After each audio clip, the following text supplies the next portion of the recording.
Hey there, fellow youths. It is I, your local YouTuber Trans, out here playing this game of baskets and balls. Yeah, nothing more exhilarating than, dribbling the ball in the morning. Okay, look, I'm your regular old nerd. I've never been good at sports unless it's, esports. I mean, hell, as a trans woman, I transitioned to have less balls in my life, not more. But despite my own personal athletic abilities being about on par with Jar Jar Binks, evidently transgender athletes had continued to become a bigger and bigger hot-button issue, specifically around trans women in women's sports. Many groups are saying that trans women in women's sports have an unfair advantage, causing trans women to dominate said sports. They point to a few specific cases, for example, of trans woman Australian bodybuilder Earl winning her regional championship. Hell, it's become such a huge issue that the human avatar of Orange Julius and former President of the United States, Donald Trump, brought it up in a recent speech. A lot of new records are being broken in women's sports. Hate to say that, ladies, but got a lot of new records. They're being shattered. For years, the weightlifting, every ounce is like a big deal for many years. All of a sudden, somebody comes along and beats it by 100 pounds. Boom, boom. Now, young girls and women are incensed that they are now being forced to compete against those who are biological males. It's not good for women. It's not good for women's sports, which worked so long and so hard to get to where they are. But setting aside my lazy orange man bad joke, certainly this is a much larger discussion, and one that's settled upon a very specific battlefield: transgender people in high school sports and student sports. Over 26 US states have introduced bills that would ban transgender students from athletics. Idaho even passed one last year, and South Dakota and Mississippi have both passed bills this year, with South Dakota passing their bill on International Women's Day, which means I now have a least favorite Dakota, with, Fanning being the best one. Now, on the surface, I actually totally understand the argument that transgender women have an unfair advantage in women's sports. I understand why the concern is there, at least. And actually, while I'm sure many of you clicked on this video expecting me to definitively argue that the issue of trans women in sports is completely cut and dry in favor of trans women in sports, the truth is, it isn't. Researching this issue has shown me that there is, as always, a lot of nuance to this issue. And so because, say it with me folks, nuance is a thing, I want to explore the issue of trans athletes and why it's so focused in on transgender students, and why we're even having this conversation right now at all. So, cue the epic sports montage music, because we're gonna own this thing.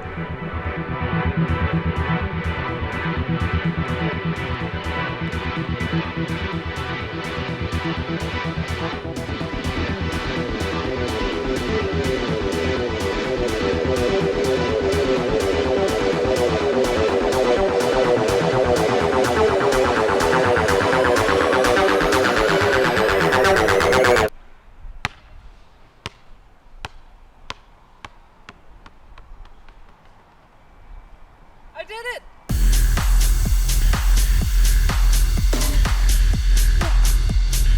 Yeah!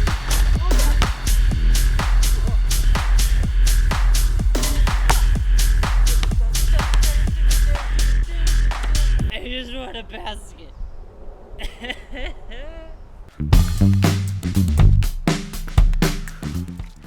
Okay, I'm back. So, before we get to what those dang youths are doing with their tics and their talks and their gender non-conforming athleticism, we need to first talk about the broader issue of trans women in women's sports, and mainly professional sports. Those who argue that trans women have an unfair advantage will mainly point to several specific cases of trans women who have dominated women's sports. The biggest ones typically pointed out are Rachel McKinnon, who is the UCI Master Track Champions Women's 3:50:44 sprint gold medalist, or Laurel Hubbard, who I mentioned earlier, who won the Australian Women's Weightlifting 2017 Oceania Weightlifting Championship 90 kilo division. Whew, these are really long and specific titles. Or Fallon Fox, a transgender MMA fighter, or Hannah Mounsey, who competed in the AFL's Victoria's Women's League. And this issue seems to fall to common sense, right? Trans women, especially trans women who didn't get puberty blocker treatment when they were younger or started hormones at a younger age, probably went through a puberty where testosterone does the thing. Julie, do the thing. And develops their bodies, giving them, statistically on average, things like higher bone density, muscle mass, height, oxygen capacity for some reason, than the average person who goes through a female puberty. Now keep in mind, this isn't always the case for every trans woman, as some trans women are intersex, for example, and may not have had the same exact puberty, or also everyone's puberty is different, so trans women may not have been affected as significantly, if I can say words, by testosterone as others. But on average, a trans woman who goes through a male puberty will statistically have distinct physical differences from a cis woman's, and in many cases might give a trans woman a physical advantage over cis women in specific sports. However, there are a few things to consider. First and foremost, let's take this argument at its face value as if it's 100% correct that trans women always have an unfair advantage over cis women in certain sports. That is an assumption, but we'll take it as given for the present. This presents us with an issue because what's the solution? The easy answer that many people will respond with, and certainly laws from certain conservative lawmakers have followed this line of thought as well, is to ban trans women from sports. Most people arguing for this say something along the lines of, I don't hate trans people, but... All the power to your sister, brother, or whatever you want me to call you. But unfortunately, when it comes to sport... Do I have an issue with trans people? No. Do I think it's fair? No. And so as these young people or whomever decide to make that choice to identify as a female, that's fine. But you are still reaping the benefits of being a biological male. Always gotta be a but in there. Never a fun but too. I do understand the reasoning behind this line of thought, like sports are meant to be a competition and no one has a right to play sports at a professional level, right? And so if we want to preserve the level of competition, we want to have a fair playing field. I mean, it's not fair to cisgender women who may train and practice as hard as they want, but are never going to be able to compete with a trans woman who has a higher advantage than them just starting off. And if we accept the assumption that trans women do have that unfair advantage, they'll never be able to match up with trans women. So wouldn't it make sense, as crappy as it is, to just blanket ban trans people in line with the fairness of the game? Well, as I said, it's hardly fair to just exclude people for who they are. That's actually against what fairness means. I mean, you're just making something fair for everyone by limiting access to those things for some people. Fairness for all, except for those people over there. Don't look at them. We won't talk about them. Even more so, transgender people are already a marginalized community. So to increase our marginalization by specifically discriminating against us just based on our identity in something so publicly visible as sports continues to reinforce a world where transgender people don't get representation, aren't seen, and make it seem more acceptable to discriminate against us in other areas outside of sports. People will see trans people in sports being discriminated against and say, oh, okay, they do it there in that very publicly visible space. Why can't I do it here in a less publicly visible space, like in housing discrimination or in other things like medical care? But even if we take all that out of that, there is never a clearly fair advantage had by anyone in any sport. For example, a cisgender guy born with longer arms like Michael Phelps is going to have an advantage in swimming no matter what against any other guy, cisgender or trans. Someone with longer legs will be able to run faster. A level playing field is never going to exist even without factoring in transgender people. That's the point of competition, right? That there is someone who is better, and we're trying to find out who that is? But it also gets to the philosophy of sports too. Even beyond the competition, isn't the idea of sports to see the beauty of humanity, the feats our bodies can achieve? Well, not my body, but other people's bodies for sure. So why should we limit trans people in that achievement of humanity? Why can't trans people be allowed to see ourselves in sports, to have a chance to inspire the world with feats that we can achieve too? If a woman kicking butt in sports can inspire women, why can't it be a trans woman? So already, here, at this point, we can start to see that this question really starts to become a more nebulous philosophical one. What is the meaning of sports? What do we want sports to be about? Fair competition? A highlight of human achievement? And fair for who? And which types of human achievement? But moving beyond that, what some people may counter with all these arguments to will be, well, why don't trans people just compete in sports with their assigned gender at birth? Have trans women compete in men's sports, for example? First and foremost, doing this, having trans women in men's sports, would increase the stigmatization that trans women are not really women, but just men pretending to be women. Trans women are women, and putting trans women in men's sports would reinforce that harmful stereotype that we are deceitful, other, or different, and can lead to harassment, discrimination, and more towards trans women. We've seen this in many, many different ways whenever the idea of trans women pretending to be men is perpetuated. Not to mention the increased mental health toll that would be caused to trans women competing in sports who have to face that kind of misgendering and discrimination, as well as any trans person who will be watching them and see the misgendering and discrimination being perpetuated against other trans people. And look, I'm not going to break down that whole issue here and why that's harmful. I've done other videos on them. I'll link them down below for you to check out that will go into the mental health toll of being misgendered and discriminated against more. But also, I've been focusing mainly on trans women here. But this would also force trans men into women's sports. Again, creating that same basic problem of, men who would have a statistically higher advantage over women in women's sports, but also would perpetuate harm and discrimination against trans men. And this isn't even to mention non-binary folks, especially non-binary folks who don't present one binary way or the other, who have to face this stigma either way given that we sex segregate sports. Even beyond the increased discrimination that this would cause, forcing trans women into men's sports would cause the exact same problem, but not for cisgender women, but for the trans women. Not only be outclassed, but I'd be humiliated if I was competing against cis men. I don't look like a man. I don't have the competition levels or just the testosterone levels to compete with cis men, and so why would you force us to be in the disadvantaged group? It's the exact same problem just for trans women. So you can't really stand up for that argument of you're only fighting for the fairness of the game if you force trans women into men's sports, because it's inherently still not going to be fair. And if you don't care about that, well, that's just being transphobic because you're framing cisgender women's rights as more important and worth caring about instead of trans women's rights. You're saying that we should care when cisgender women are at a disadvantage, but we shouldn't care when trans women are at a disadvantage. You see the inherent hypocrisy with that argument and how it comes across as just banning trans people to ban trans people. And even given all of this, here's the thing we forget most in conversations like this. The burden of proof should be on someone to prove that we need to limit someone's rights, not on the people whose rights are going to be limited.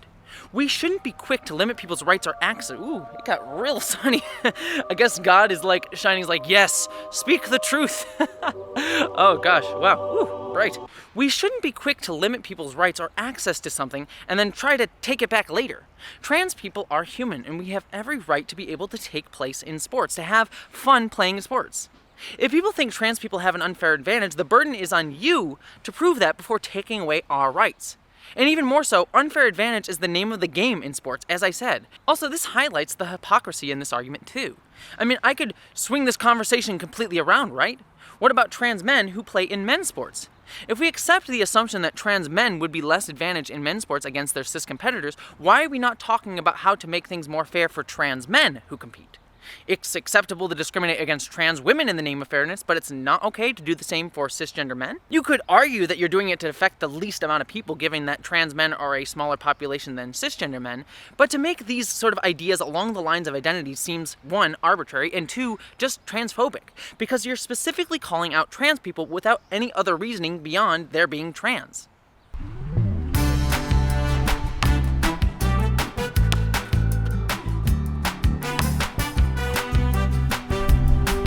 Oh god! Cursed you, god of baskets! But okay, let's take this on good faith and let's see if there maybe is a better way to make things fair. Because you see, while it could be argued that the average cisgender male might have an advantage over an average cisgender woman, it's also wrong to blanket say that trans women have an advantage over cis women in every single sport and in every single way. Most trans women who enter into professional sports have done some form of physical transition, starting hormone replacement therapy, for example. And estrogen, believe me, it can do some crazy things to you, like destroying your muscle mass or giving you these things right here. It's a lot of fun, but it certainly does a lot to your body. Also, there's like a lot of fat in my butt now that I wasn't expecting. Anyways, beside the point. There have been several studies that have been done that point to the fact that transgender women who take hormones, quote, are likely to be able to compete without athletic advantage 1 year post-cross-sex hormone treatment, end quote. And with that in mind, this is the idea that many professional sports organizations have tried to test for. Many groups have set up tests based on things like hormone levels to determine if trans people can play in that sport fairly and on an average playing field with cisgender women. The International Olympic Committee, for example, created a rule in 2015 that women had to have a testosterone level below 10 nanomoles per liter to be able to compete in the Olympics. Okay, so there we go, we found our answer. Not quite. First and foremost, rules like this affect and discriminate against all women, trans and cis alike. For example, Caster Semenya is a South African cisgender woman who won gold medals for running in the 2012 Summer Olympics in the 800-meter run. However, it turns out Caster is also intersex, something she didn't learn until years into her running career. Despite her being a cisgender woman, a woman who has identified as a woman since birth, since she was assigned woman at birth, she produced more testosterone than many other women, and so she was actually banned by the IAFF testosterone rules from competing. And despite her being a top-tier athlete, she filed appeal after appeal but continually was put down. And she even went so far as to go to the European Court of Human Rights and was still turned down.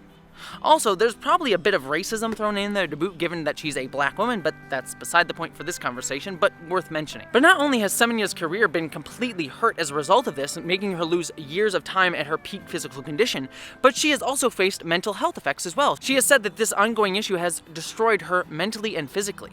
And Semenya isn't a trans woman. She is cisgender. Even further though, it would be incorrect of me to frame trans women's testosterone levels as the only indicator of advantage. That earlier study I referenced found that while testosterone levels can sometimes be an indicator, it's not exactly a great one. At the current time, there is a difficult issue to address considering that there is a lack of direct and consistent psychological performance-related data with transgender people, which is preventing a consensus from being made as to whether transgender people, especially transgender female individuals, do or do not have an athletic advantage. It may be sensible to suggest that until there are direct and consistent scientific data to suggest that transgender competitors have an advantage, transgender people should be allowed to compete in accordance with their gender identity with no restrictions, e.g. no requirement to have cross-sex hormones, gender-confirming surgery. The athletic advantage transgender female individuals are perceived to have, based on indirect and ambiguous evidence, may be no greater than widely accepted psychological, e.g. large hands, and financial, e.g. training opportunities, advantages that some cisgender people possess in competitive sports. Sports organizations wanting to exclude a transgender person from competing in their experienced gender category would need to demonstrate that the sport is gender affected and that exclusion is necessary for fair and safe competition. At the current time, this would be difficult considering there is no evidence to suggest that androgenic hormone levels consistently confer a competitive advantage. So ultimately, the jury's really out if transgender women have an advantage in sports, and even if they do, what advantages they have in specific sports and why they have those advantages, whether it's testosterone or some other reason. So if we were to go all the way back to the beginning here, as I said, to make rules based on excluding people just on identity feels arbitrary. But we also don't know right now how to make other rules at the moment because we don't know the criteria to segregate on. But all this leads me to yet another question. Why do we even segregate by gender to begin with? If we accept that there are ways that we can set criteria for certain sports that go beyond gender, like testosterone levels, why even bother having that arbitrary boundary of gender at all? If we accept that banning trans people because they're trans is a bad thing, why do we say that saying that we separate men and women based on just gender is a bad thing? Why can't we find different ways to segregate sports based on different criteria as we learn more and more? Why can't Caster Semenya, who has been discriminated against in women's sports because of her testosterone levels, compete in men's sports, for example?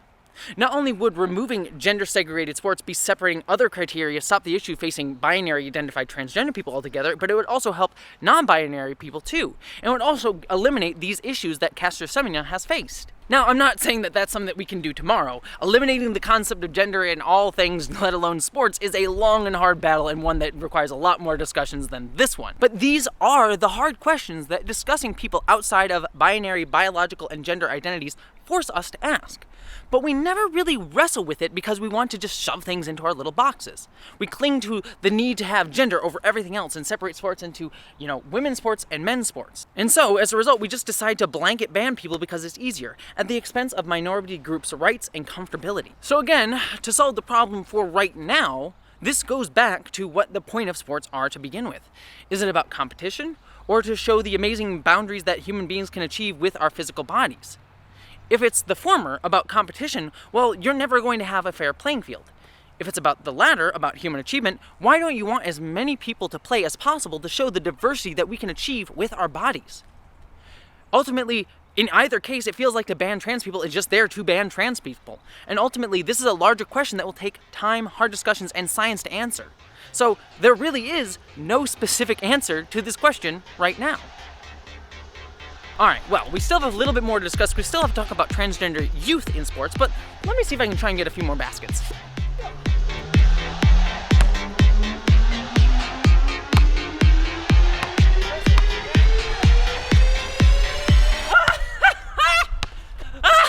I did it, guys! I actually did it! I beat the game! What? Multiple times? Multiple times a game? No. I'm done. I'm out. Peace. Screw this.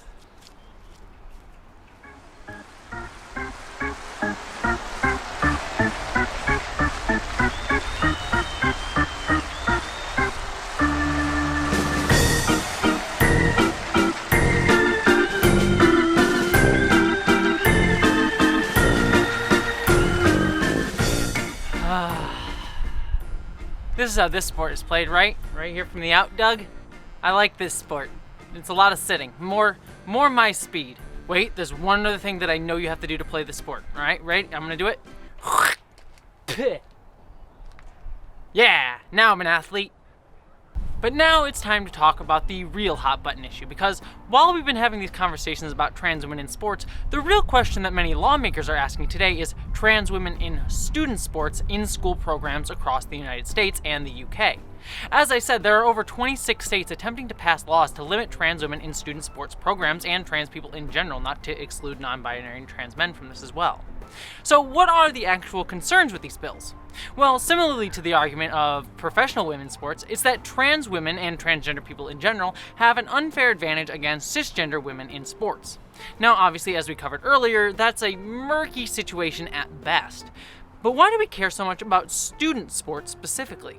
Well, the worry, as it so often is the case, boils down to, but think of the children! You see, lawmakers attempting to pass these laws point to the cases of Terry Miller and Andrea Yearwood, two transgender teens in Connecticut who won the 2019 Connecticut Indoor Track and Field State Championships. And one other girl who competed in this event and several others against these transgender girls, the cisgender Chelsea Mitchell, didn't win that day at that event, causing her to lose a chance at a scholarship. This led to the Alliance Defending Freedom, a conservative Christian group, to file a lawsuit on behalf of Chelsea Mitchell and several other cisgender women who competed in that event. A lawsuit that was directly targeted at banning transgender athletes from student sports. To help promote their campaign against transgender women in sports, the Alliance Defending Freedom made this commercial starring Chelsea Mitchell and featuring this really adorable transphobic animations. I began to appreciate the beauty of the sport, what's required both mentally and physically to succeed.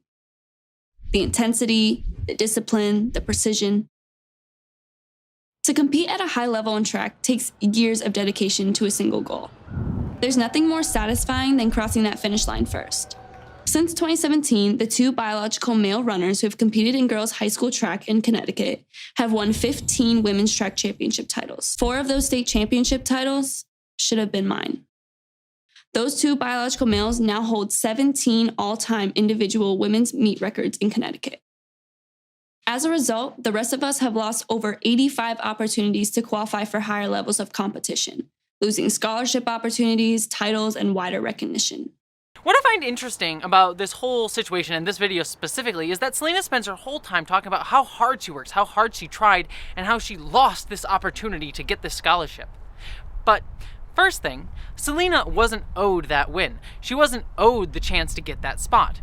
Sometimes, especially in sports, which is all about that competition, you work for stuff and you don't get it. That's the point of the competition, right? Isn't that what we're talking about, the goal of sports? But conservative groups like the Alliance Defending Freedom continually frame it as something that was stolen directly from Selena, that she was owed and got taken away from her. There was this sense of entitlement, that she was owed this, that she was supposed to get this over transgender women. Look how she talks about it in that video. 4 of those medals should have been mine. Yet this argument that these cisgender girls lost something to the transgender women that they were owed, that they were entitled to, is constantly how this argument is framed, especially when we look at the other girls that the Alliance Defending Freedom is defending, such as Selena Soul, who is also at the competition with the transgender girls. Since 2 first places were taken by boys who identify as girls, she could have been the 6th girls going, and instead she was a spectator on the stands at the New England Championship. They took away the spots of deserving girls, me being included. But all this also ignores another important part of this, the hard work of the trans teens themselves. It's not as if they just showed up and won the event without any practice beforehand. They trained hard, they worked hard too, just as much as Selena did. But the media often fails to account for the hard work of transgender teens, especially transgender teens of color, and to focus more on the work of hard-working cisgender girls. Hard gender. That's a new gender that I just came up with. Hard. Oh boy, I'm good at this, everybody. But to focus in back in on this, I'm not trying to be didactic here. I'm not trying to say like, we should fight trans and cis people, we hate each other. But I'm just pointing out the fact that should be made. We are continually ignoring two transgender teens of color and their hard work to focus in on another girl's work who is a cisgender, upper middle class white girl, who I'm sure worked very, very hard and I'm sure was a model student and did a lot of good work. But this win wasn't something that she was owed. It wasn't something that was stolen from her by these transgender teens. They worked hard too. They also deserved just as much to get that scholarship for their hard work. By banning these transgender teens from this sport, you're taking away their chance to win a scholarship. You're stealing their chance away from getting a scholarship from them, just as you would frame the Selena Soul's chance to get a scholarship from her. But again, by doing so, we're framing transgender teens as less important than cisgender ones. And all of this, by the way, everything that we've been talking about, this whole video, goes doubly so for transgender teens, that the burden of proof should be on the people trying to take away access. Because while there are many merits in professional sports with organizations making their own rules about who can and cannot have access to those professional sports, the goals for transgender teens in high school sports and student sports are vastly, vastly different. The main goal of sports for teens and youth should not just be about winning and competition and getting the scholarship. Most transgender teens don't get that. The actual goal of most student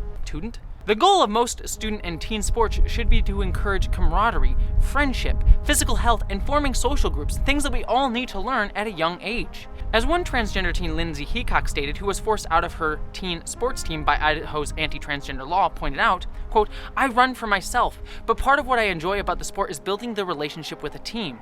I'm a girl and the right team for me is on the girls' team." By taking away their access to sports, you're taking away a vital part of a transgender teen's social upbringing and their development as a person.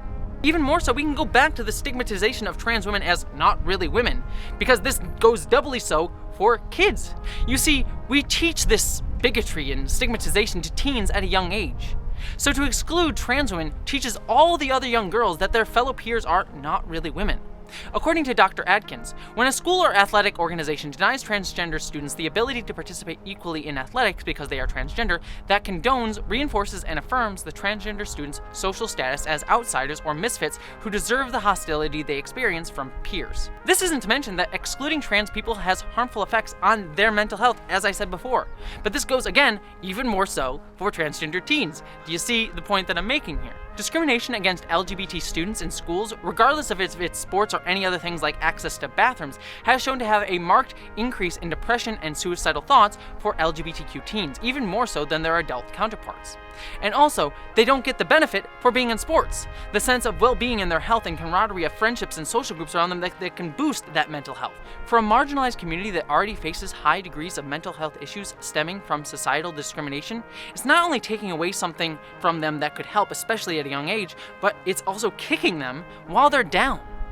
And this all goes back to the framing of cisgender students' rights as more important than transgender students.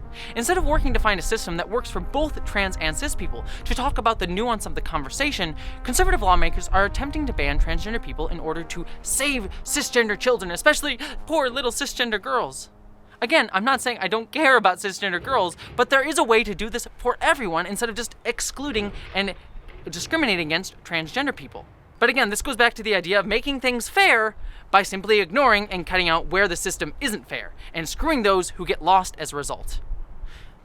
But finally, this brings me to my larger and most important point around this whole discussion: why we're even having it.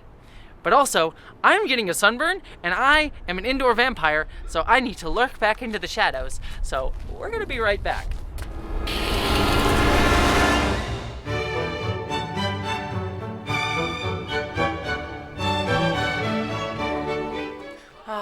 Now this is how you exercise indoors, away from nature, and with a controller in hand. Yeah, you thought I was actually gonna physically exercise? No, this is just how I play the character of Peach in Super Smash Bros. This is just my throne. But anyways, there is one more point I wanted to end this discussion on. Why are we having this conversation right now? Why has this suddenly become the hot button issue? So much so that over 20 states have introduced bills on this topic. Is it because there's an epidemic of transgender athletes dominating in sports and schools? I mean, there are all those epidemic transgender women dominating women's sports I spoke about earlier.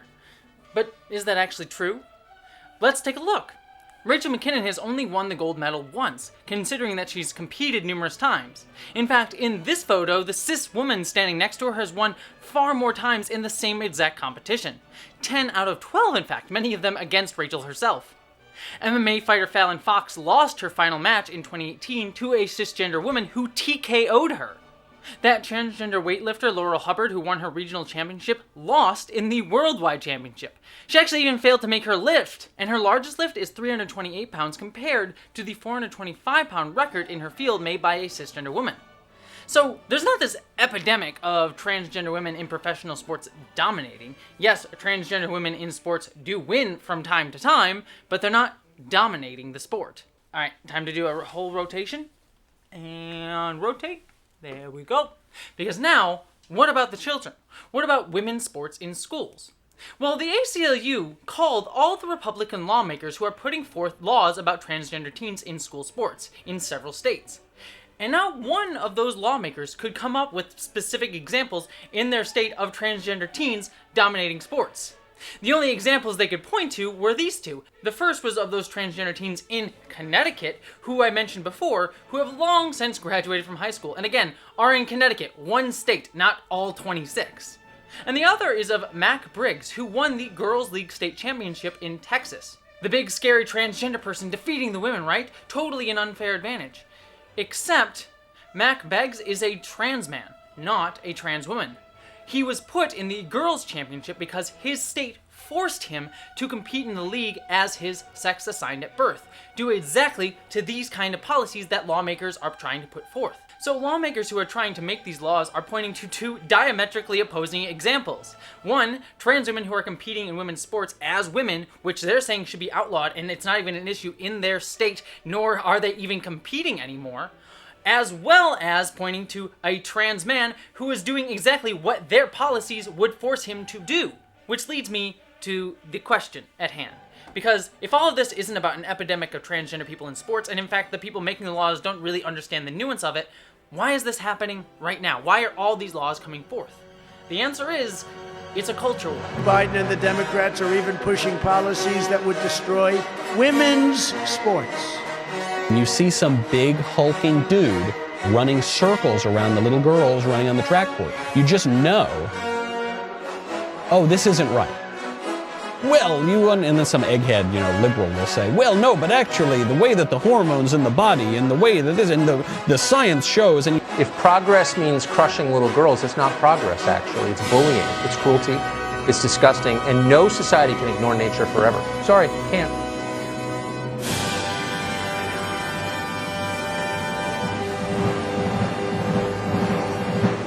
Consistently, over and over again, when Republican lawmakers or conservative pundits talk about transgender people in women's sports, it's never just about transgender people in women's sports. It's always about the liberals or the left or Antifa or Joe Biden, who is pushing these horrible, horrible gender ideology onto little girls and harming them and taking away their poor scholarships. Isn't it how awful the Democrats and liberals are doing this to your poor, poor little girl?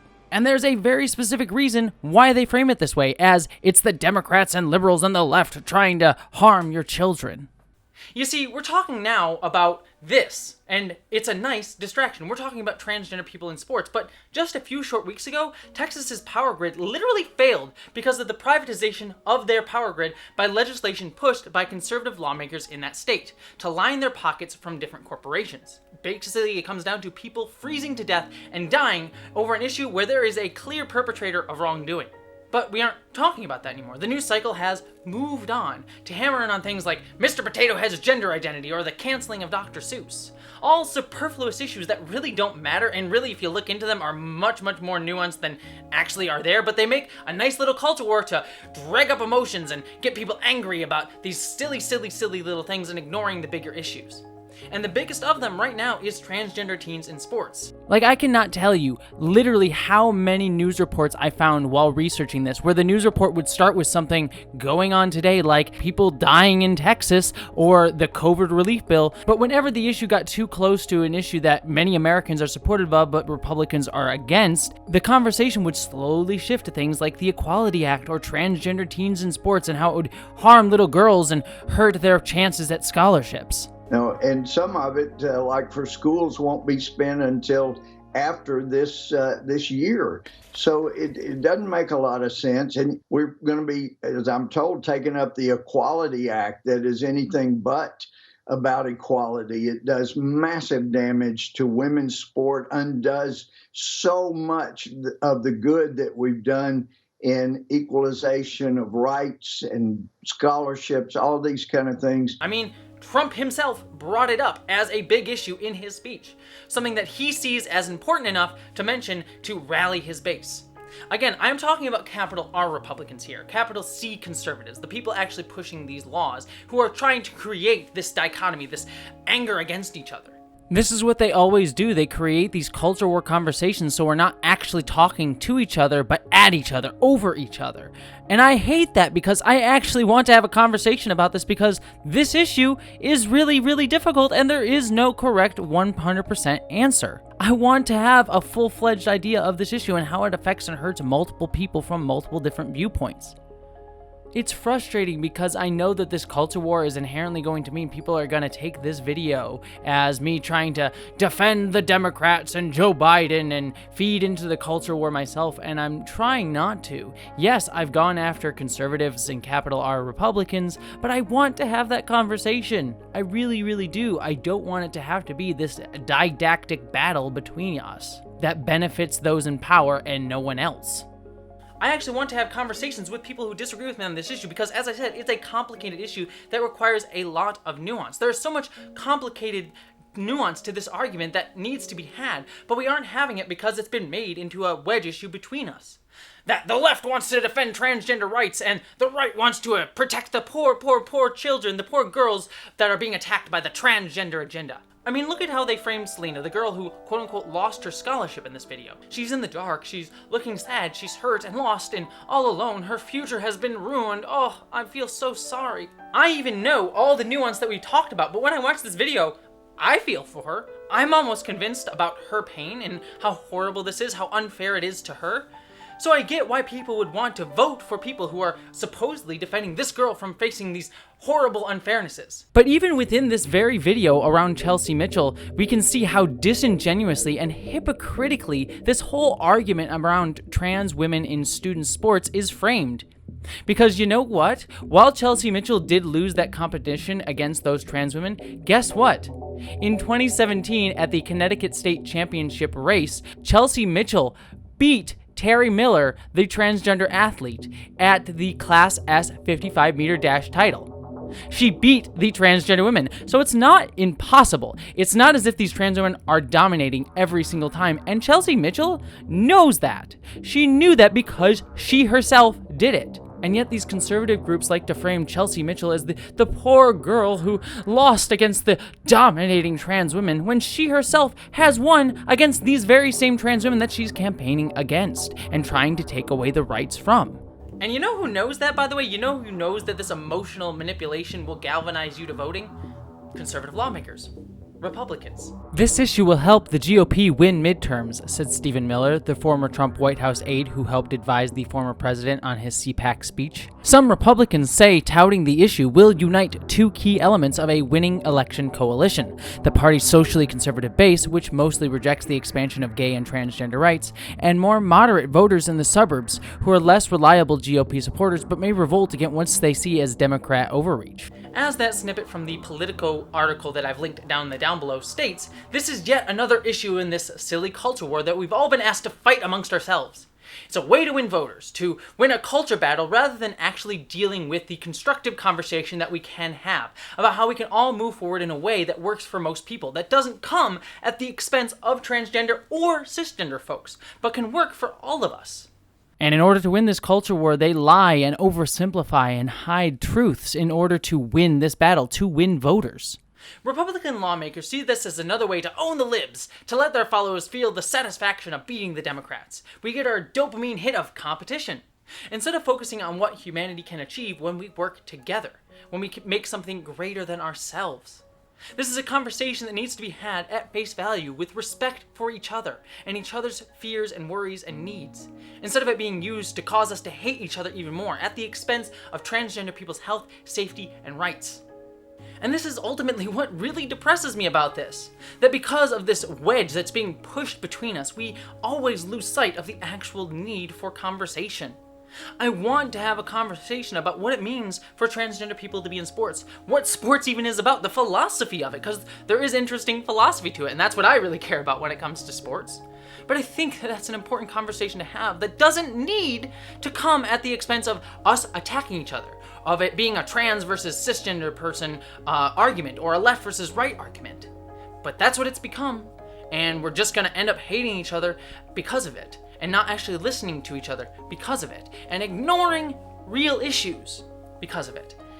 And in the meantime, transgender teens, the ones who are most vulnerable, are going to get hurt as a result, going to get cast to the side, going to be able to miss opportunities that they would have had if they had been allowed into sports, if this hadn't been made a galvanizing issue just to help someone get votes. And it just saddens me and frustrates me. But we can change that. We can if we just aim to try to have the constructive conversation, the nuanced conversation, the conversation between equals who are talking about the very real issue at hand. And I hope we can get there. But I think it's unfair of me to do that indoors while playing video games. So I have one last thing to say, and let's head back outside.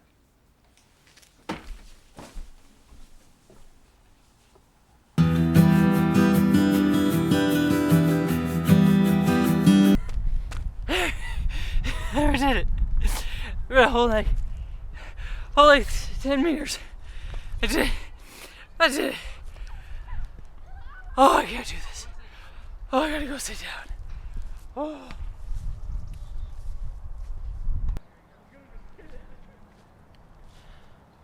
So, I do not have a complete 100% answer to the topic of transgender people in sports.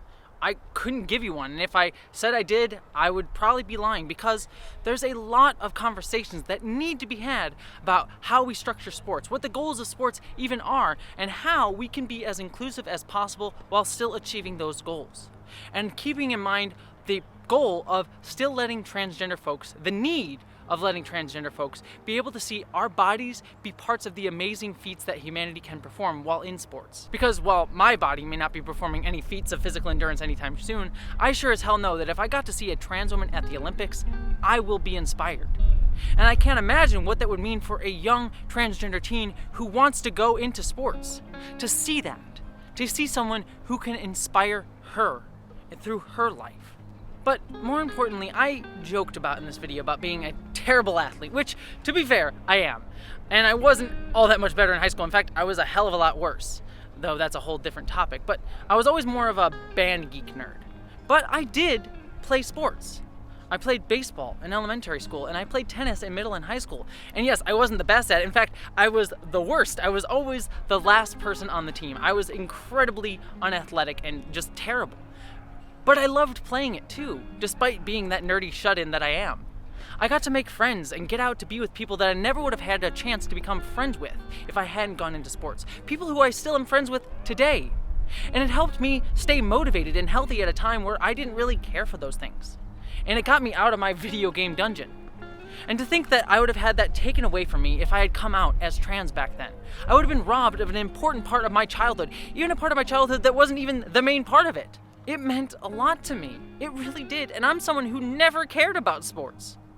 I can't imagine then, what it must feel like for a transgender teen right now for whom sports are a defining part of their lives, who are being told that they aren't even going to be given a chance to play and continue that sport because of who they are. That's horrible. And frankly, it's disgusting, considering that their lives are being used simply in a political game that is causing a wedge between people when we should be just having a discussion. So ultimately, if we want to have this talk in good faith, the discussion of transgender people in sports ultimately is really a more philosophical one than anything else, one that requires hard conversations and hard truths that I am not capable of fully encompassing here. But the only guiding star that we need to have in that conversation is how it has to be, how to include as many people as possible in showing the beauty of humanity and the feats we can perform, and how that must include trans people. But when it comes to transgender teens in sports, we should be allowing them in right now, because there is more to sports in schools than simply winning scholarships, though trans folks deserve a chance at those too. It's about showing that we are a community and teaching teens that they are a group, that we can come together, that we can grow together. But those pushing these laws aren't saying that. They aren't allowing that conversation to go forward. Instead, they drive us apart, instead of recognizing each other's humanity and the beauty that we all have, no matter what body we have.